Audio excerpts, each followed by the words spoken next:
हम लोगों ने आज यहाँ पे प्रदेश कांग्रेस कमेटी में जो वरिष्ठ नेता जितने भी यहाँ पे जयपुर में मौजूद थे सब लोगों से बात करी और एक अनौपचारिक चर्चा हम लोगों ने सब लोगों से करी और मुख्यतः हम लोगों ने सब लोगों से जब चर्चा करी तो ये बात करी कि किस प्रकार से केंद्र सरकार के द्वारा बढ़ाई जा रही महंगाई का असर साधारण जनता के ऊपर पड़ रहा है और हमारे कांग्रेस के कार्यकर्ताओं ने गत दिनों पेट्रोल पंप्स के ऊपर और साइकिल यात्रा निकाल करके महंगाई के खिलाफ में अपना रोष प्रकट किया।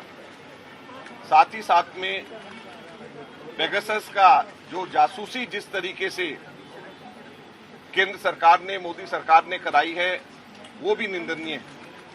आप देखें कि एक प्रकार से हमारे देश के अंदर देश की जनता महंगाई से त्रस्त है। कोरोना महामारी के दौरान लोगों के काम धंधे बंद हो गए।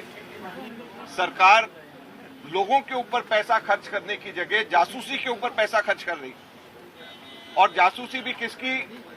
सुप्रीम कोर्ट के जजेस की, जुडिशरी की। जासूसी भी किसकी? जर्नलिस्ट की।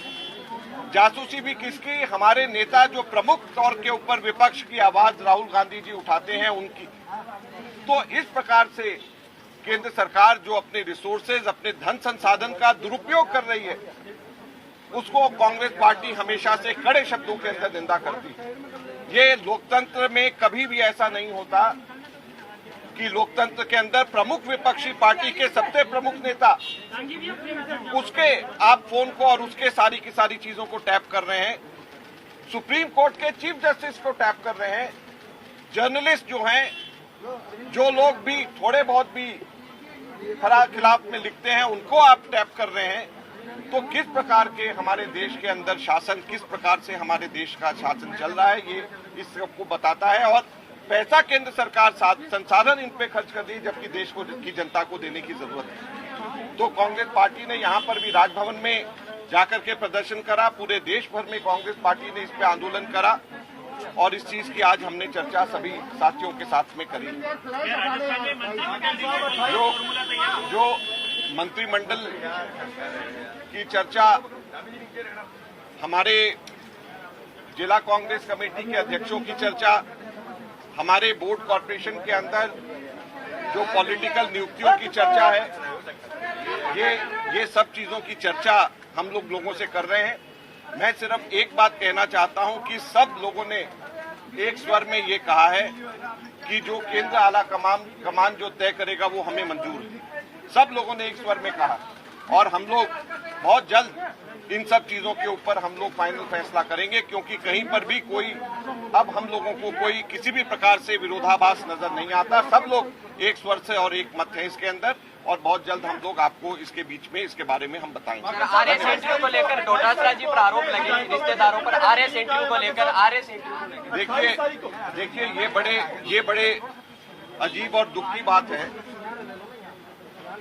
कि डोटासरा जी के बेटे और इनकी पुत्रवधू दोनों के इंटरव्यू उस वक्त हुए जब भाजपा का शासन था और भाजपा के शासन के दौरान उन्होंने अंक पाए। तो क्या भाजपा के लोग अपने ही शासन के खिलाफ में आरोप लगा रहे हैं?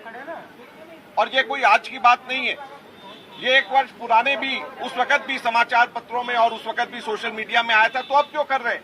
सिर्फ इस वजह से कि डोटासरा जी आक्रामक तौर के ऊपर निम्बाराम और बीजेपी के खिलाफ में यहाँ पर मांग कर रहे हैं तो इनके ऊपर इसी वजह से दबाव डालने के लिए कर रहे हैं। और ये भाजपा के मंसूबे कभी भी हम लोग कामयाब नहीं होने देंगे और हमारे नेताओं के ऊपर उल्टा सीधा आरोप प्रत्यारोप लगाना बंद करें, ये हम लोग भाजपा के लोगों को हम कहना चाहते हैं और चेतावनी देना चाहते हैं। और दूसरा मैं एक और चीज कहना चाहता हूं कि मैं 28 और 29 तारीख को 2 दिन के लिए राजस्थान में मैं फिर खुद आ रहा हूं और हम लोग कांग्रेस विधायकों से मैं यहाँ पर आकर के एक एक करके सबसे अलग बात करके जिला और ब्लॉक के बारे में उनसे मंत्रणा करूंगा क्योंकि हम चाहते हैं कि हम लोग कोई भी निर्णय जिला और ब्लॉक का करें तो हमारे विधायकों का सीधे सीधे जो है एआईसीसी को पता होना चाहिए। हम संज्ञान लेना चाहते हैं और इसलिए हम लोग 28 और 29 को मैं 2 दिन के लिए यहाँ पर आकर के सभी विधायकों से मैं मिल रहा हूँ और उनसे भी हम लोग चर्चा करेंगे। वोट कॉर्पोरेशन में अच्छे लोगों के नाम वो बताएं, वरिष्ठ लोगों के, और जिला और ब्लॉक का भी हम उनके साथ में चर्चा